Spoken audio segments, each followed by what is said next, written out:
Feel the bass. That's what's happening outside. So they just started a kind of, there's a DJ over here. I'm not sure how much of it you can hear on the stream. For us, it's pretty loud, but I'm also so happy. We have this kind of special, you wouldn't say it's noise canceling glass and windows, but I know it costs a shitload of money and actually helps, because when I open, hold on, I'm just gonna give you an impression.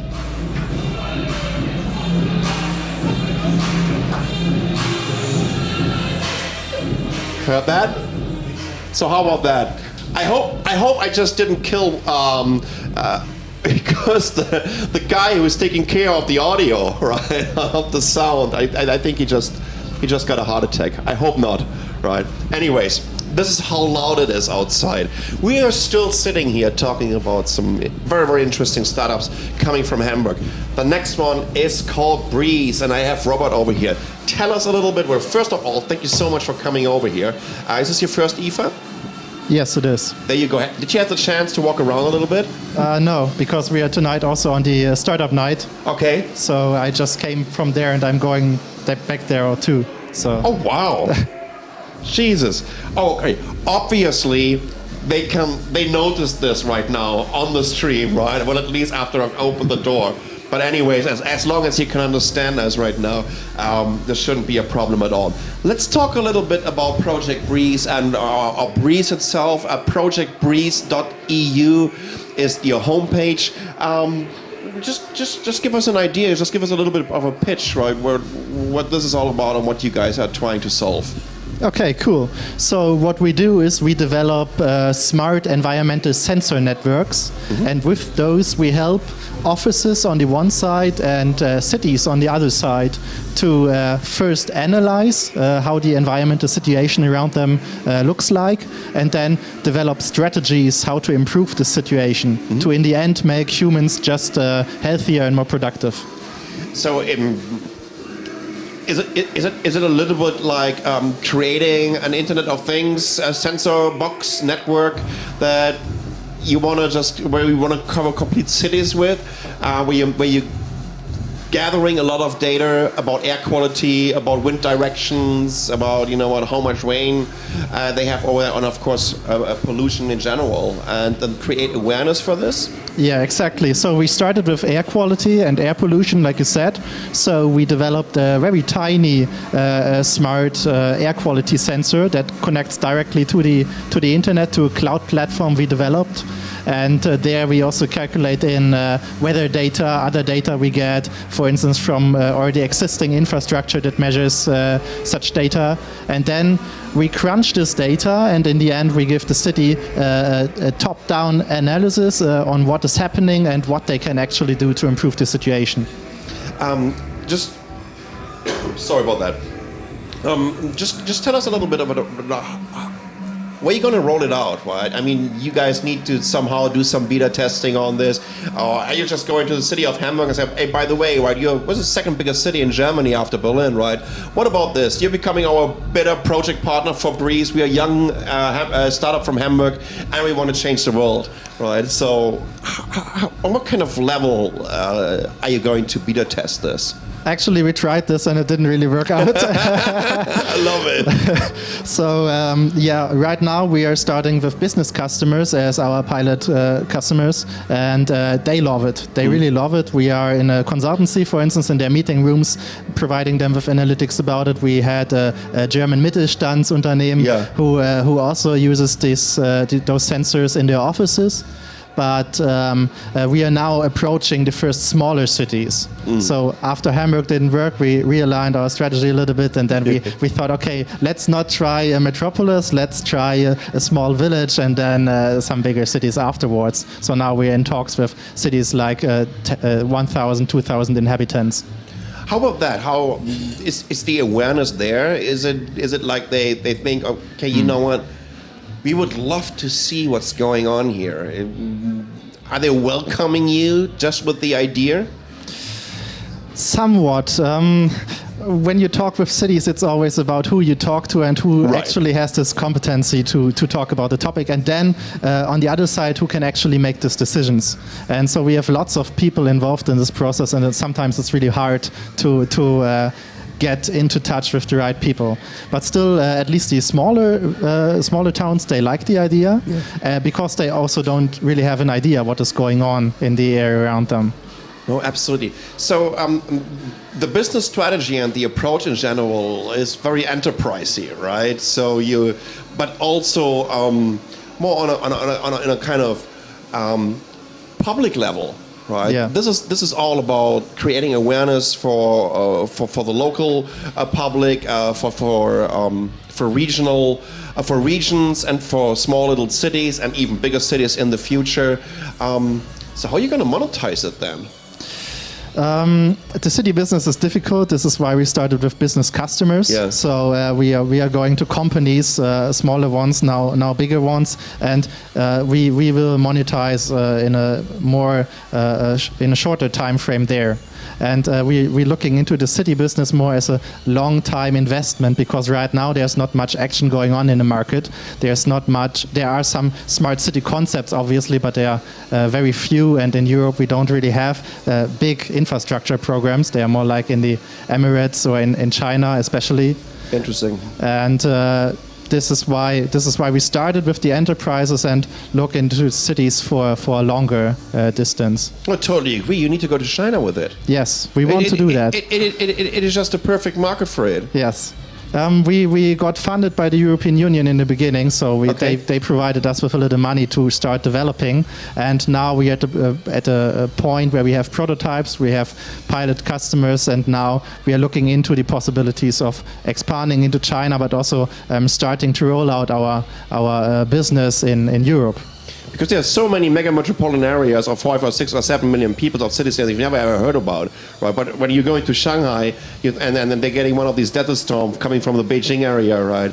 It's just you can't even see the next block, right? It is insane. Oh, you know what? Actually, it changed a little bit. On September the 2nd, the Chinese government held this huge parade in Beijing.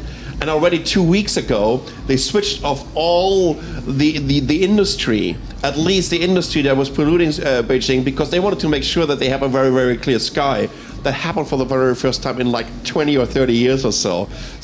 But yeah, that is a huge market over there, because they're slowly creating awareness for this, right? Like, for example, in Shanghai, they banned you're only allowed to drive electric scooters. Yes. That was the only way for them to kind of handle this local pollution.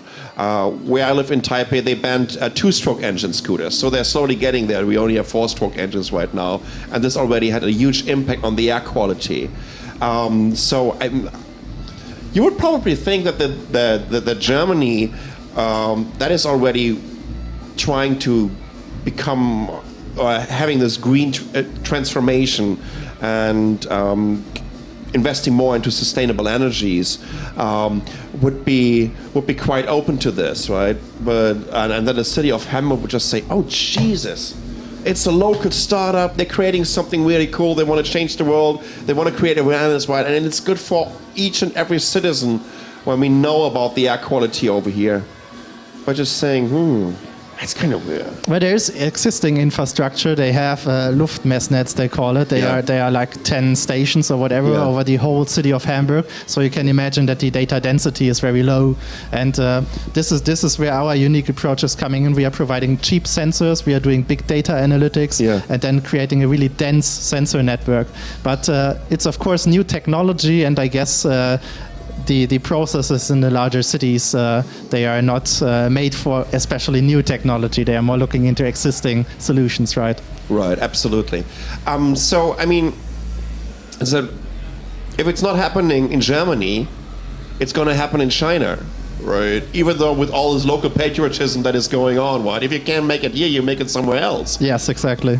And I think that's the attitude. And this is sometimes why I wouldn't say it pissed me off, right? But somehow it makes me a little bit angry that even though that you're funded by the EU, right, by the European Union, right, and you have a very, very forward-thinking business idea and something that is very, very important for future societies, right?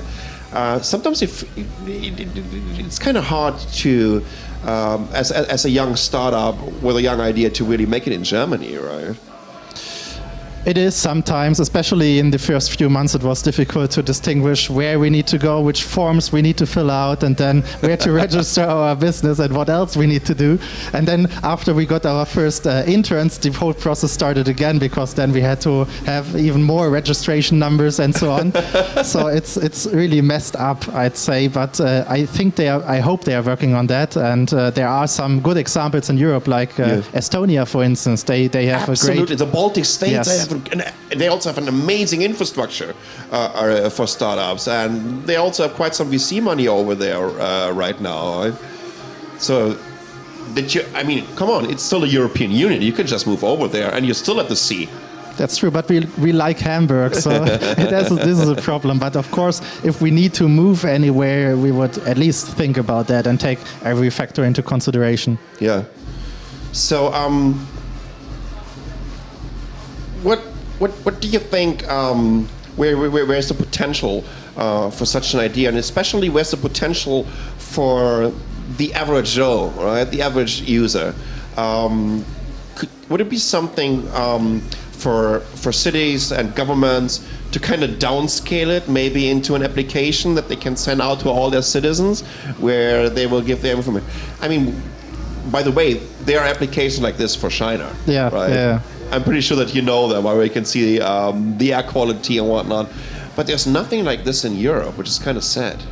This is really sad, yeah. And we actually started with this vision. So in the end, if a city really agrees to provide their citizens with a dense sensor network, we had the idea of an app that just analyzes where you're going over the whole day, and then tells you what kind of pollution were you affected by, in what way could you, for instance, improve the way you take to your workplace, right, to be affected by less pollution, and then in the end become more healthy. And then it also drives down the costs of the health infrastructure, right? Because the citizens don't get sick as often as they do today. Absolutely, it's a kind of continuum, yes, right? It's this butterfly or domino effect that you're causing when you, as soon as you, as your citizens have to deal with the heavy air pollution or pollution in general, and therefore I think it's an absolutely amazing idea. So when you look into the future, like from like 2 or 3 years from now, so what's next for you? I mean, it's still a young company, right? So when did you start it? We started in February this year. Okay, that is a young so company. Really young, yeah, sure. Not even the first year, but I'd say in 2 to 3 years we want to have entered the Asian market. We want to be in Germany, in the whole of Europe, and maybe also Africa. Let's see about that. But because they also need to have cheap sensor networks, they can't afford the technology we use here in Europe. And yeah, we want to grow, and in the end, just provide everybody with the opportunity for a healthier life. That's the attitude. Be rational, think global.